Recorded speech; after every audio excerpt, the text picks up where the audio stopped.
अस्सलाम वालेकुम नाजरीन। आज एनालिसिस विद एजाज महर में हम बात करेंगे कि मरियम नवाज़ जो है उनकी मुलाकात हुई अपने चचा और अपने चचाजाद भाई हमज़ा शहबाज के साथ अदालत में, और वो बड़ी बगलगीर हुई उनके साथ, और उनको कोई कान में खुसूसी पैगाम दिया, उस हवाले से भी आपको बताएंगे।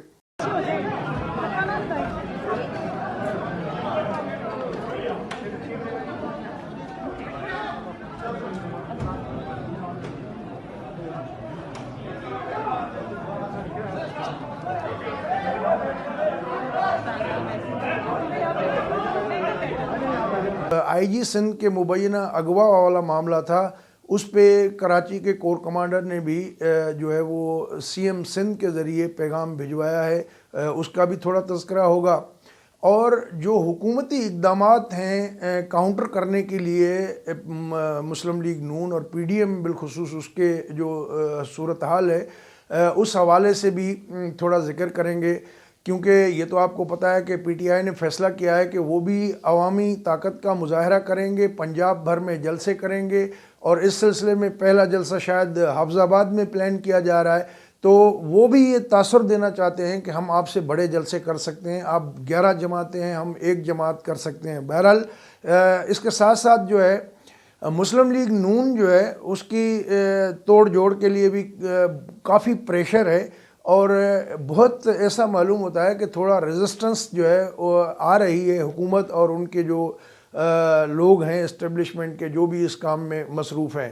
तो बहरहाल कुछ लोग जो है अटक से जो सिटिंग एक एमपीए हैं, एक साबिक एमएनए हैं और एक जो है वो साबिक एमपीए, उन तीनों ने आज मज़म्मती बयान भी जारी किया। और जनरल कादर बलोच के जाने के बाद जो मुस्लिम लीग नून में रिटायर्ड फ़ौजी बैठे हुए हैं उनको भी बड़ा सीरियस दबाव है कि आप लोग जो है वो छोड़ें पार्टी को। तो इस हवाले से बहुत सारे कुछ एमएनएस और एमपीएस को और कुछ सेनेटर्स पे भी दबाव है कि वो लातल्की का इजहार करें मुस्लिम लीग नून से, और इस सिलसिले में आइंदा चंद रोज़ में जो है कुछ ऐलानात जो है वो सामने आएंगे, तो आपको भी उसका पता लग जाएगा। और साथ साथ जो है मुस्लिम लीग ज़ाहिर है कि वो अपने पत्ते जो है वो तैयार कर रही है कि उन्होंने क्या करना है। तो अगर मामलात जो है ठंडे हुए तो ठीक, वरना तो सूरत हाल जो है बड़े जो है वो आएंगे। जो मुस्लिम लीग प्लान कर रही है चीज़ें वो शायद जो अब तक उन्होंने पत्ते छो किए हैं तो शायद उससे भी ज़्यादा ख़तरनाक हों। बहरहाल मरियम नवाज़ जो है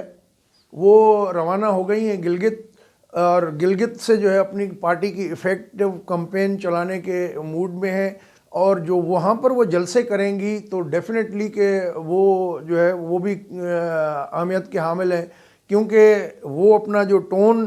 शेर जवान लॉन्च करने वाला प्रोग्राम था वो उधर किस हद तक बरकरार रख पाती हैं, उसको बढ़ाती हैं या कम करती हैं। तो वहाँ बिलावल ऑलरेडी मौजूद हैं, 15 तारीख को गिलगित में इलेक्शन है, तो वहाँ ये एक्सपेक्ट किया जा रहा है कि मरियम नवाज़ की गिलगित में जो है बिलावल से भी कहीं मुलाकात होगी। तो वो इस बात पे ही ज़ोर देंगी कि आप लोग जो है वो आईजी के अगवा वाले मामले पे ठंडे क्यों पड़े हैं, इस पे हमें मज़ीद जो है वो ज़ोर देना चाहिए। तो बहरहाल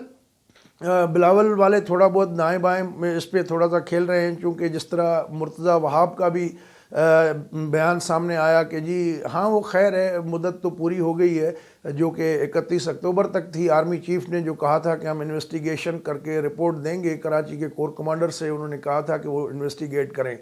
तो हमें जो ज़राए ने बताया कि कोर कमांडर के ऑफिस से जो है सीएम सिंध को ये बताया गया है कि आप इसको प्रेस ना करें, और चंद रोज़ में जो है ये जो भी इसकी सूरत हाल है वो सामने आ जाएगी। तो मुर्तज़ा वहाब के इस बयान से बिल्कुल ये बात आया थी, इसलिए प्रेस वो नहीं कर रहे हैं। बिलावल के डेली 2-4 जलसे उनके हो रहे हैं, लेकिन किसी जलसे में उन्होंने ये मामला नहीं छेड़ा, हालांकि उसको 3 रोज़ गुजर गए हैं इस बात को। तो बहरहाल जो है ये चीज़ें अपनी जगह पे। अब जिस तरीके से गवर्नमेंट काउंटर स्ट्रेटजी बना रही है अपोजिशन को रोकने के हवाले से, اسی طرح پی ڈی ایم نے بھی محسوس کیا کہ انہوں نے بڑی غلطی کر دی تھی کہ چونکہ 25 اکتوبر کو انہوں نے جو جلسہ کیا تھا کوئٹہ میں، اس کے بعد پھر 22 نومبر کو ان کا جلسہ پشاور میں ہونا ہے، تو اس میں کافی گیپ آ گیا۔ تو اب وہ شاید انہوں نے خود بھی فیل کیا ہے، جس طریقے سے حکومتی لوگ ان کے اوپر تابڑ توڑ حملے کر رہے تھے، تو وہ اس کا مؤثر جواب دینے کے لیے، حکمت عملی بنانے کے لیے 8 تاریخ کو مولانا فضل الرحمان نے نون لیگ سیکٹریٹ اسلام آباد میں جو ہے پی ڈی ایم کا سربراہی اجلاس بلایا ہے، جس میں بلاول اور میاں نواز شریف صاحب جو ہے وہ بھی انہوں نے خطاب کرنا ہے۔ تو بہرحال اس سارے معاملے میں یہ بھی امپورٹنٹ بات ہے کہ پنجاب کی جو چیف منسٹر کی انفارمیشن کی ٹیم ہے اس کو تبدیل کر دیا گیا ہے، اور فیاض الحسن چوہان جو اچار مربع پارٹیاں پتہ نہیں کیا کیا کہہ رہے تھے، وہ بیچارے خود اب اچار کے مزے گھر بیٹھ کے لیں گے، چونکہ وزیر اطلاعات کا عہدہ ان سے چھین لیا گیا ہے۔ اور فردوس عاشق اعوان بیچاری جو ہے، جو بیچ میں کچھ دنوں ڈپریشن کا شکار تھیں، ان کی دوبارہ انٹری ہوئی ہے، اور وہ اب دیکھیں کہ کیا تیر کمان سے نکال کے مارتی ہیں۔ تو بہرحال یہ ساری چیزیں ہیں۔ تو جیسے جیسے یہ ماحول گرم ہوتا جا رہا ہے، تو اس میں ساتھ ساتھ جو ہے کچھ یہ بھی ہے، ایسا نہیں ہے کہ دونوں فریقین کی جانب سے فائر فائٹنگ کی بھی کوششیں ہو رہی ہیں۔ تو بہرحال ہماری تو دعا یہی ہے کہ معاملات خراب نہ ہوں، اور جو ہے وہ اس کا کوئی نیشنل ڈیبیٹ ہو، اور ایک سنجیدہ حل نکالا جائے جس میں سب کے لیے ایک ون ون سچویشن جو ہے وہ پیدا ہو۔ تو آج آپ لوگوں نے بھی دیکھا کہ سارا دن میڈیا پہ ہی چلتا رہا، جو مریم نواز جس طرح گئیں کورٹ میں، احتساب کورٹ میں بغل گیر ہوئیں حمزہ شہباز کے ساتھ، اور ان کو جو ہے کان میں کوئی پیغام دیا۔ تو پیغام کہتے ہیں کہ وہ یہ تھا کہ جو چیزیں ہیں وہ جو ڈسکس ہوتی ہیں تو ان کو زیادہ لوگوں میں نہ پھیلایا جائے، اور اپنے تک ہی محدود کی جائیں، کیونکہ بہت ساری چیزیں جو ہے وہ لیک ہو رہی ہیں۔ تو ایک تو یہ بات تھی۔ دوسرا، انہوں نے وہاں پر مریم نے اپنے فون سے، ٹیلی فون پہ میاں نواز شریف سے ان کی بات بھی کرائی، تو میاں صاحب نے بھی ظاہر ہے ان کو ہمت بندوائی کہ شیر بنے، اور جو ہے یہ ظلم اور اندھیرے کی جو رات ہے یہ چھٹ جائے گی جلدی۔ تو جیسا کہ ہم نے کہا کہ مریم بھی گلگت جا رہی ہیں، تو گلگت کے حوالے سے احسن اقبال کا بڑا ایک اہم بیان سامنے آیا ہے۔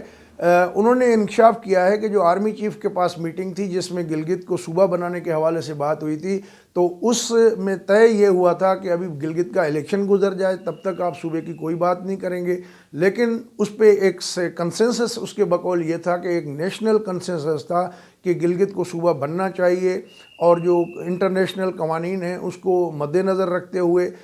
تاکہ یہ تاثر بھی نہ ملے کہ انڈیا نے آپ قبضہ کر لیا ہے اور ہم نے، پاکستان نے بھی اب اس پہ اس طرح کر لیا ہے، تو اس تاثر کو زائل کرتے ہوئے عالمی جو قوانین ہیں ان کو مد نظر رکھتے ہوئے ہم نے یہ طے کرنا تھا کہ بنے گا، لیکن الیکشن تک اس کا ذکر نہیں ہوگا۔ تو احسن اقبال کا کہنا ہے کہ وزیر اعظم عمران خان نے جو ہے اس نیشنل جو ریکنسلیشن تھی، یہ نیشنل کنسنسس تھا، اس نیشنل کنسنسس کو انہوں نے توڑا ہے گلگت میں جا کے۔ انہوں نے جو اعلان کیا ہے عبوری طور پہ گلگت کو صوبہ بنانے کا۔ تو بہرحال یہ ساری چیزیں ہیں، تو سیاست بھی ہوتی رہے گی۔ تو دیکھتے ہیں کہ